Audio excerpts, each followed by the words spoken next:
बड़े बेटे ने अपनी पत्नी से कहा, चलो आज माँ को वृद्ध आश्रम दिखा ही लाता हूँ।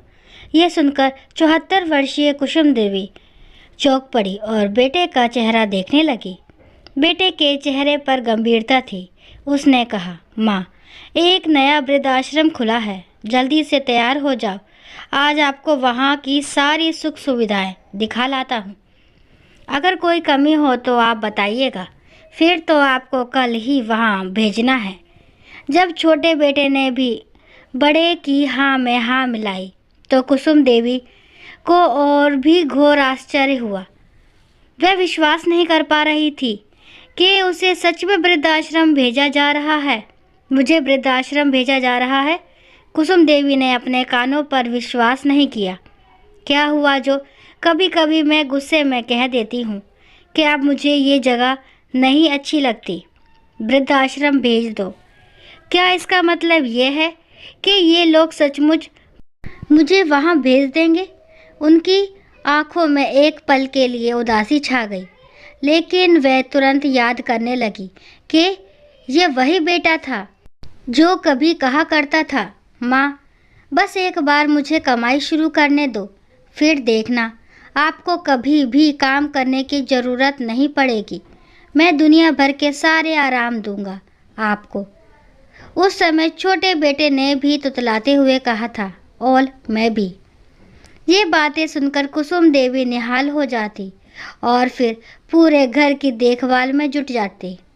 अगले दिन कुसुम देवी को वृद्ध आश्रम जाने की तैयारी करने का आदेश मिला, लेकिन उनका दिल अंदर से एकदम टूट चुका था। उन्हें यकीन नहीं हो रहा था कि उनके बेटे, जिनके लिए उन्होंने अपनी पूरी जिंदगी बलिदान कर दी थी, उन्हें अब एक घर से दूसरे घर भेज रहे थे। रात को सोने से पहले कुसुम देवी चुपचाप अपनी बीती जिंदगी के पल याद करने लगी। उन्हें याद आया जब बड़े बेटे ने पहली बार नौकरी शुरू की थी। तब उसने उनसे वादा किया था कि वह उन्हें कभी परेशान नहीं होने देगा। वह कहता था, माँ, अब कोई चिंता नहीं रहेगी। लेकिन आज वही बेटा अपने शब्दों से मुकर रहा था। अगले दिन जब वृद्धाश्रम के लिए यात्रा का समय आया तो कुसुम देवी ने बेटे से कहा, अगर तुम मुझे भेज ही रहे हो तो बस इतना ध्यान रखना कि वहाँ मुझे अकेला ना छोड़ना। मुझे भी अब समझ में आ गया है कि जीवन के इस मोड़ पर माँ की सबसे बड़ी ज़रूरत अपने बच्चों के साथ समय बिताना है। बड़ा बेटा चुप था और छोटे बेटे ने अपनी हिम्मत जुटाते हुए कहा, माँ, आप तो जानती हैं कि हम दोनों ही आपकी चिंता करते हैं, लेकिन ये तो बेहतर होगा कि आप वहाँ रहें और हम आपकी देखभाल और आराम के लिए हर संभव प्रयास करेंगे।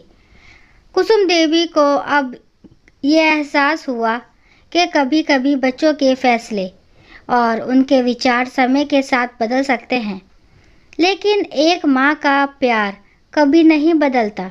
वृद्धाश्रम में वे नई शुरुआत करने से पहले कुसुम देवी ने अपने मन में ठान लिया कि वह इस नए घर में अपने पुराने जीवन की खुशियाँ और अनुभव लेकर जाएगी, ताकि अपने बेटे और दूसरों को दिखा सके कि जीवन में हर मोड़ पर हमें कुछ नया सीखने का मौका मिलता है। दोस्तों, आशा करती हूँ ये कहानी आपको ज़रूर पसंद आई होगी। अगर कहानी पसंद आती है तो प्लीज़ मेरे चैनल को लाइक, शेयर, सब्सक्राइब करना ना भूलें और इस कहानी के बारे में आपके क्या विचार है कमेंट बॉक्स में ज़रूर बताएं। कहानी को लास्ट तक सुनने के लिए थैंक यू। राम राम, राधे राधे।